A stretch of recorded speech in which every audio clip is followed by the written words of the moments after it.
Creo que la mayoría de las personas está un poco interesada en tratar de descubrir las raíces de su propia individualidad. A muchísimos, obviamente, no les interesa realmente. Dan por sentada la vida tal como la conocen. No se preguntan el significado, o la causa, o las consecuencias de la vida y de las carreras que llevan. Para la gran mayoría, la vida es aceptada como un periodo de vitalidad y se concentra en esta estructura que llamamos cuerpo humano. En este vídeo, veremos si podemos aprender algo sobre la persona o sobre la relación entre el mundo exterior en el que vivimos y la causa dentro de nosotros. Queremos saber algo sobre la persona que habita el cuerpo. Cada persona, lo reconozca o no, tiene una sutil determinación de influir en otros individuos. Quiere que sus pensamientos sean aceptados por quienes lo rodean. Las naciones esperan que sus políticas sean aceptadas por el resto del mundo. Cada uno, sin embargo, trata de comunicar sus sentimientos internos sobre los temas y las causas para dominar la vida de otras personas. Por eso, tenemos el problema de intentar estimar, si podemos, cuál es ese poder dentro de nosotros. ¿Es algo que solo posee el ser humano? ¿Las demás criaturas tienen ese poder? ¿Es algo que evoluciona? ¿Es algo conferido por un poder externo al propio cuerpo? ¿O bien es una química creada por la integración del cuerpo? Todos, tarde o temprano, han intentado responder algunas de estas preguntas, pero en su mayoría las respuestas han sido conjeturas. El problema de encontrar la verdadera respuesta sigue siendo esquivo. Podemos intentar a nuestra manera descubrir por qué pensamos lo que pensamos y por qué creemos en aquello en lo que creemos. De esta fuente dentro de nosotros ha surgido una inmensa creatividad, mediante la cual hemos llenado el mundo con una infinita variedad de manifestaciones de un poder energético.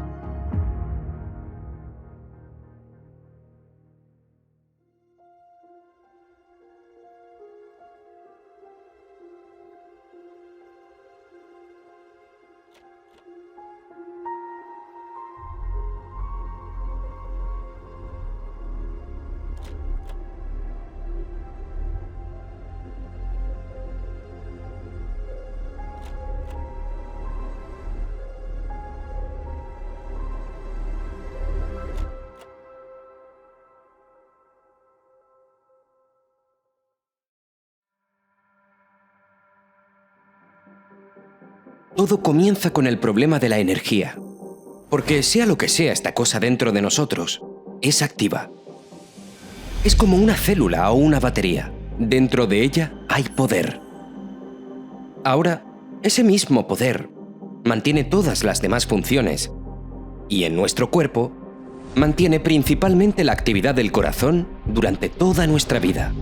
Pero esta energía, sin embargo, no es necesariamente la fuente de nuestras opiniones. Es más bien la fuente del mecanismo que hace posibles las opiniones. The use of the most priceless energy that we have, is something to be thought about. In other words, mind is one of our highest energies. It is the basis of our deepest relationship with life. También hay algo más que parece surgir a medida que avanzamos. Hay dos niveles, al parecer, de personas. Uno de estos niveles está compuesto por personas que aceptan y obedecen las presiones del entorno sin hacer preguntas. Cualquier cosa que hagan los demás, cualquier cosa que haga la vida más fácil o conveniente para ellos mismos, la siguen. Luego hay otro grupo, un grupo más pequeño, que no acepta estas limitaciones, que busca expresarse, resolver problemas, que desafía la vida interior. Ahora bien, el único lugar donde puede encontrarse la solución al problema es dentro del individuo. Pero la mayoría de las personas no se vuelve consciente del poder de resolver problemas, sino en un grado muy limitado. Entonces, comenzamos a mirar a nuestro alrededor, tratando de descubrir cómo funciona esta persona, este ser dentro del cuerpo. Y obviamente, el primer punto con el que entramos en contacto cara a cara es que este poder, sea lo que sea, funciona a través de un cuerpo. Es un cuerpo que es una especie de casa.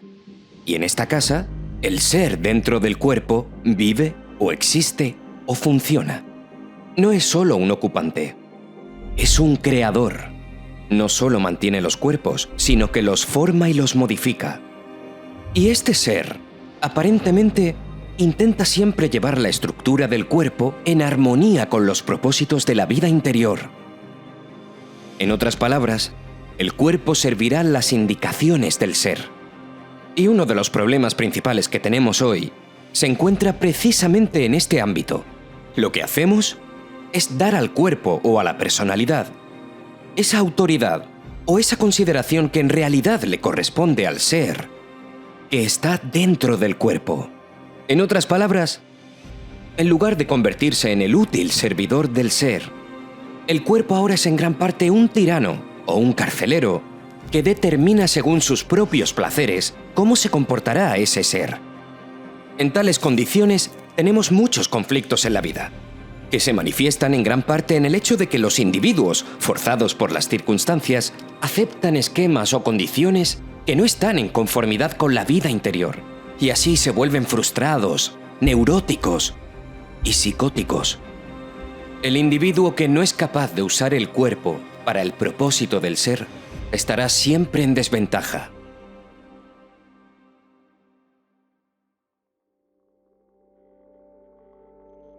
El cuerpo mismo es una estructura razonablemente útil, pero el entorno, las condiciones del mundo y muchos factores modificadores están condicionando notablemente las relaciones correctas entre las funciones del cuerpo. We are now in a world in which great souls must arise from the common people of the earth, and in so doing will make the simple laws of humanity dominant over the artificial laws and practices of our generation.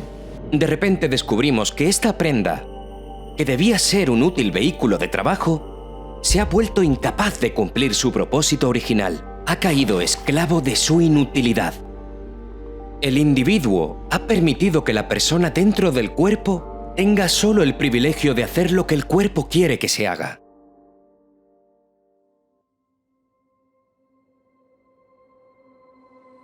Ahora, el cuerpo se expresa a través de su propio nivel funcional mediante lo que llamamos apetitos. Estos apetitos son presiones que llevan al cuerpo a desear lo que quiere. Uno de los principales subproductos de estas presiones es el crimen. Es el crimen contra la sociedad o contra el propio cuerpo. El cuerpo, castigado por la ignorancia o por la perversión de la presión, muy a menudo se ve afectado por enfermedades y se vuelve incapaz de servir al ser. This is why we go back to people like Plato and Aristotle, Pythagoras, to understand something about these principles. Los antiguos filósofos, meditando sobre estos problemas, decidieron que sea cual sea el principio de la vida, este puede ser propiamente considerado una divinidad. Y detrás de las formas, las personalidades, los instrumentos y los cuerpos de la naturaleza hay un principio de vida eterna. Y que este principio de vida eterna no es solo un ser, sino un ser que está intrínsecamente ocupado y dominado por la ley. En otras palabras, vida y ley son idénticas, son el reflejo la una de la otra. Porque la vida en su función sigue inevitablemente su propia ley. Y en el momento en que la conducta personal se desvía de este esquema, entonces surgen problemas. La ley o la vida dentro de nosotros tiene su propia razón de ser. Y esa razón de ser puede no coincidir con los apetitos personales del individuo.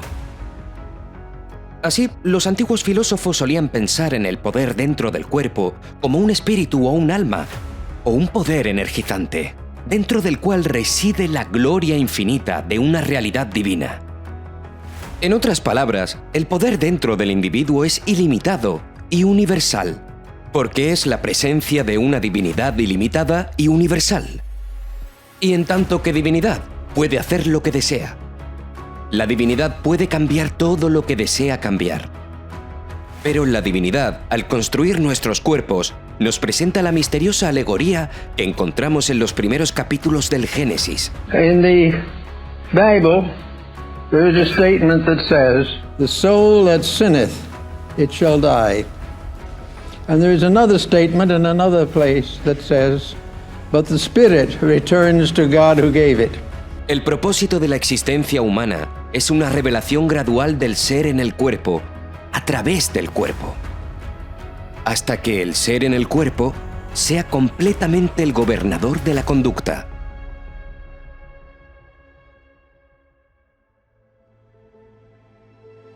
Si los filósofos y los antiguos teólogos tenían razón, entonces tenemos dentro de nosotros un agente misterioso, que es nuestra parte de una vida infinita.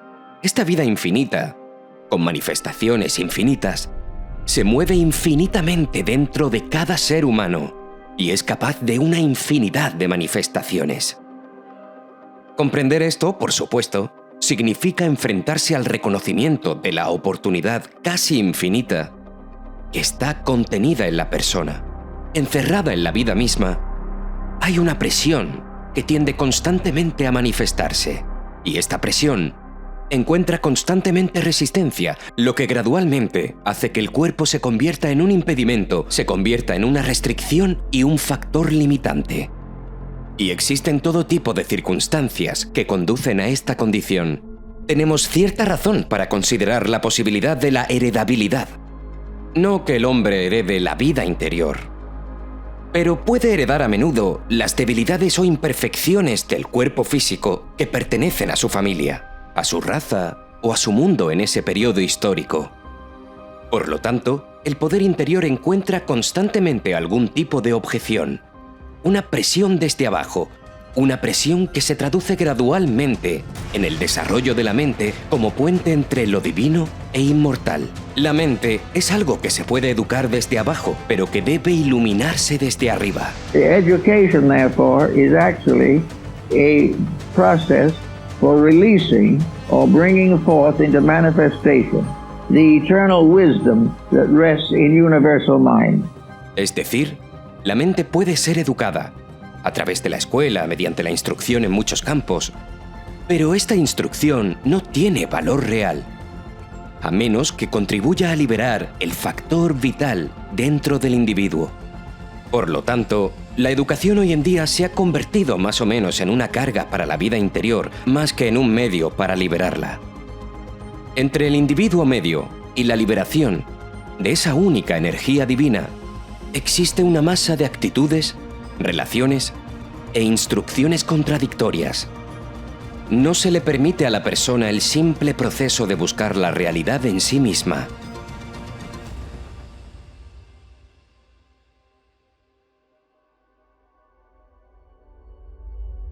La filosofía occidental se ha orientado ampliamente hacia el materialismo industrializado.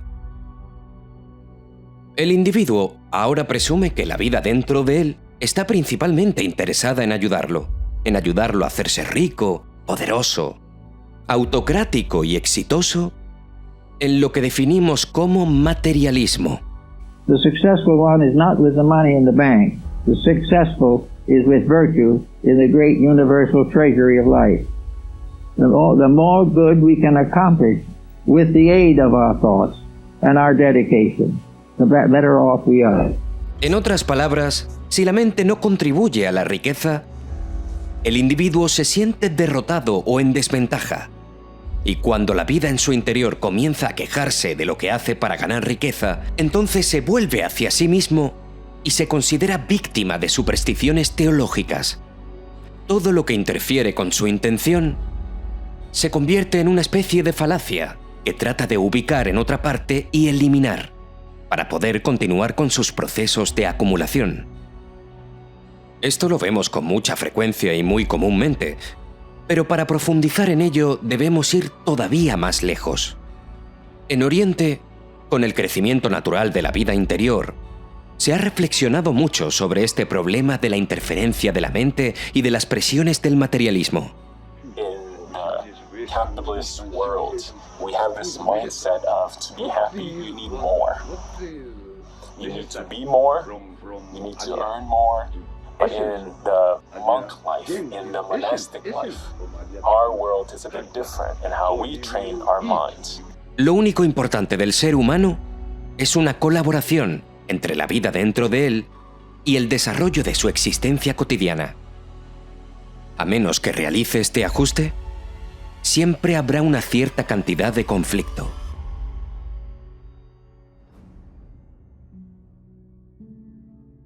Este era el secreto de la filosofía alquímica que floreció en Europa entre el siglo XV y el XVIII.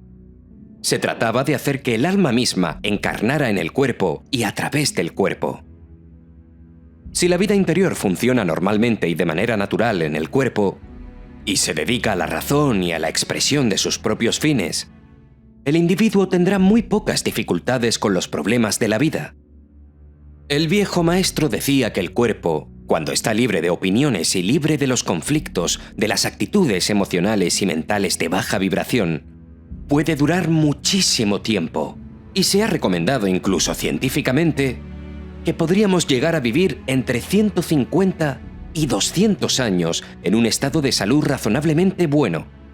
Lo que nos está destruyendo es la presión y el conflicto entre la vida y la ambición, entre la energía que nos sostiene y los usos indebidos de esta energía, todos los abusos de la misma o la corrupción del cuerpo, de modo que la energía ya no pueda funcionar. Siempre tendremos problemas mientras el cuerpo sea una limitación y siga siendo un bloqueo de las energías de la vida. Cuando pongamos el cuerpo al servicio de la vida, las cosas funcionarán mucho mejor. Sin embargo, también nosotros, al nacer, heredamos en nuestro cuerpo una imagen del entorno exterior. Nacemos en una nación, con una raza, en una comunidad, en una familia, y estas presiones actúan sobre nosotros de inmediato porque ninguna de estas enseñanzas está realmente centrada en el propósito divino de las cosas.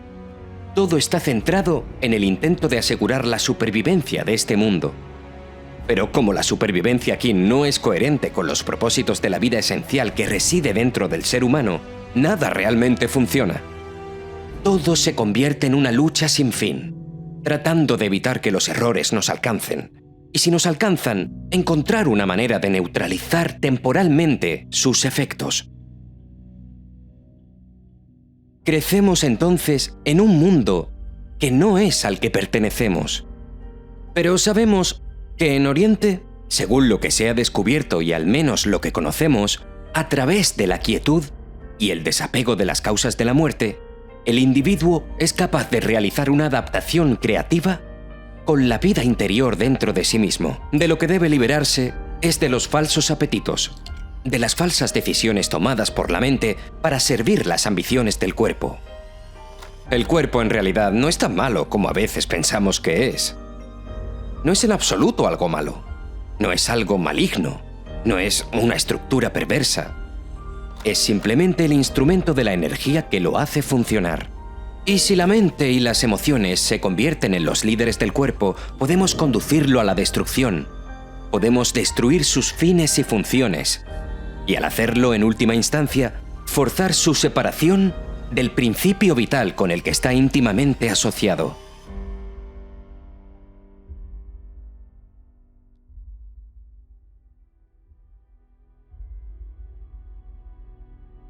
Con una vida en el cuerpo que se mueve hacia sus propias fuentes secretas, debemos darnos cuenta de que solo hay una vida que se mueve hacia sus resultados y fines naturales. Y en lugar de vivir como lo hacemos ahora, con cada uno en su propio mundo privado y las naciones divididas entre sí, deberíamos comprender que todas las naciones, todos los individuos, todos los planetas e incluso todos los sistemas cósmicos están en realidad sostenidos por una sola energía. Y esta única energía es el denominador común de todo lo que existe. Si entonces pudiéramos servir a esa energía como ella desea ser servida, simplemente pondríamos fin a todo el conflicto y la confusión de la existencia mortal. Realizing this and living accordingly, we can make a very powerful and positive contribution to the future of our people.